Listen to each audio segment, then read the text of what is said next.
రహస్యం అనుకుంటే లీక్ చేయరు, లీక్ చేస్తే రహస్యం కాదు, సింపుల్ థింగ్ కదా. అది లీక్ చేసినాక రహస్యం ఎక్కడ అవుతుంది, పేర్లతో సహా వచ్చినాక.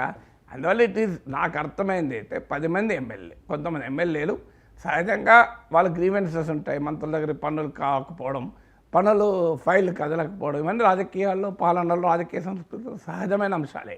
ఏ పెద్ద కాంగ్రెస్ పార్టీ ప్రభుత్వం మొదలు కాలేదు, కాంగ్రెస్ పార్టీతో ఎండ్ కాలేదు.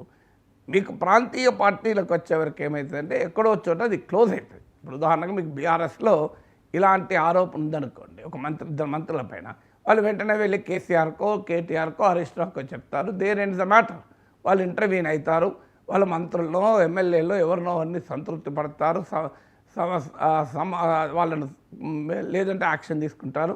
ఒక ప్రాంతీయ పార్టీలోమో ఈ రకమైన డిసెంట్ వచ్చినప్పుడు ఇక సెపరేట్గా సమావేశం కారు, డైరెక్ట్ వెళ్ళి కేసీఆర్తోనో కేటీఆర్తోనో హరీష్ రావుతోనో సమావేశం అవుతారు.